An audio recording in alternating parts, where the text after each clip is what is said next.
Olá, boa noite. Esse trabalho é o trabalho de Sistemas Operacionais 2, aluno Nathan Sodré. Bom, é um trabalho que consiste em um comparativo entre o Windows e o Linux, as principais características dos sistemas operacionais desses dois. Bom, vamos lá.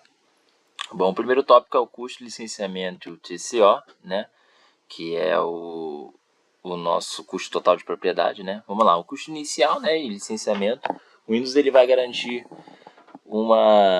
geralmente ele vem pré-instalado com computadores, reduzindo o custo inicial. E o Linux ele é gratuito, mas ele exige muito investimento adicional, né? Uma boa pausa nesse trabalho é que eu estou defendendo o Windows, tá? Bom, então ambos os sistemas operacionais eles têm os seus benefícios, né? Porém, eu vou estar com a minha pauta para defender o Windows. Bom, um deles, né, o TCO, que é o custo total de propriedade, ele vai incluir manutenção, suporte, a compatibilidade maior, onde o Windows ele vai oferecer sempre um suporte melhor para minimizar os custos, né, os diretos e os indiretos. E investimentos em treinamento e suporte, né? Embora o Linux ele é gratuito, ele vai demandar muito treinamento e ele é um pouquinho mais complicado para um usuário, né? Sem conhecimento utilizá-lo. Então, o Windows ele tem uma análise de custo menor e impacto no ciclo de vida também do próprio sistema operacional. Bom, o próximo tópico é a segurança, a transparência e a privacidade. Bom, na proteção e a conformidade de controle de dados, né, a gente consegue visualizar que o Windows ele tem mais segurança, né, e ele sempre com as atualizações decorrentes dele ele vai focar mais na segurança, certo? Ou seja, ele vai ter muito mais atualizações e vai corrigir sempre as vulnerabilidades. Nas transparência e conformidade deles, né, ele tem um modelo fechado, então ele sempre vai estar de acordo com a LGPD e a GDPR, né, que são hoje as políticas de segurança de dados presente em qualquer ISO de segurança de dados e auditoria de tecnologia da informação. Na transparência na configuração, né, o Linux a gente sabe que ele é um open source, então ele é código aberto. Ele vai permitir qualquer tipo de auditoria independente, mas vai requerer também muito conhecimento técnico para fazer esses tipos de atualização. Ou seja, o Windows ele basicamente ele já vem com todo o suporte incluído, né? E todo tipo de proteção, conformidade e controle de dados adequado. No próximo tópico a gente tem a inovação, o ecossistema e o vendor lock-in. Bom, na integração de tecnologia, né? E a dependência de fornecedor, a gente tem os ecossistemas integrados, né, do Windows, que a gente já sabe, né, que tem o 365, o Azure, né, e aí ele vai unificar, né, todos os tipos de sistemas dele. Ele pode, né, limitar a flexibilidade, né, ele gera sobre os desafios do vendor lock-in, né, em ambientes corporativos.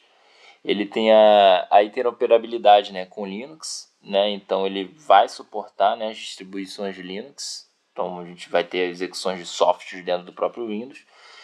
E a liberdade de desafios, né? Dentro desses a gente sabe que o Linux ele oferece a maior liberdade e evita dependência, mas ainda assim ele vai garantir sempre mais esforço para integrar soluções corporativas e garantir a compatibilidade. Ou seja, em um tipo de exemplo disso, o servidor Linux e o servidor Windows, né, que a gente sabe que é um Windows Server, ele tem muito mais opções, né, do que propriamente dizer, do que os servidores Linux, que eles sempre vão requerer certas auditorias, né, e um ecossistema de integração em ambientes corporativos. Então, mais uma vez, o Windows ele tem a compatibilidade maior.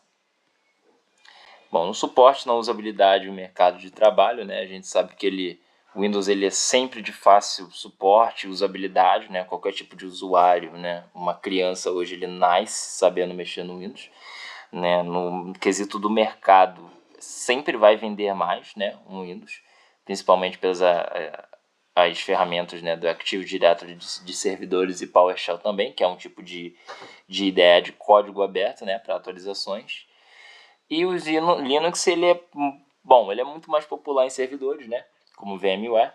Isso aí a gente não pode negar, né? Mas ainda assim é de sistema de segurança menor, né? E a presença corporativa dele ele não é tão utilizado quanto o uso Windows Server, né? que são os servidores Windows. Então, basicamente, o Windows ele se sai melhor mais uma vez, certo?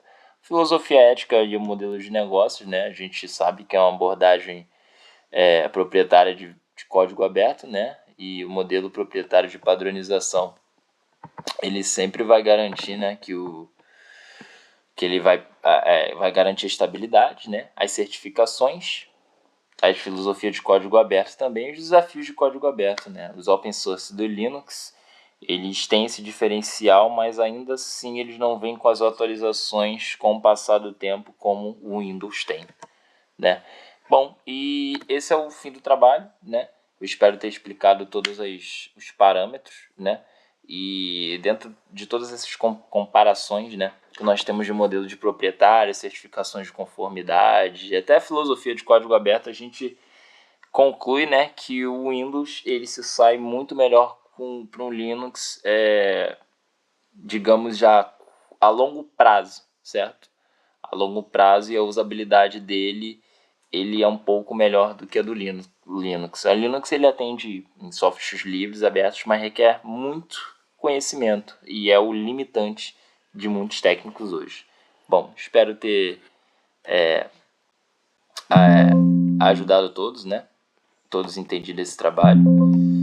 E esse é o trabalho de Sistemas Operacionais 2 do professor Ralph e o aluno Nathan Gonçalves Sodré. Boa noite.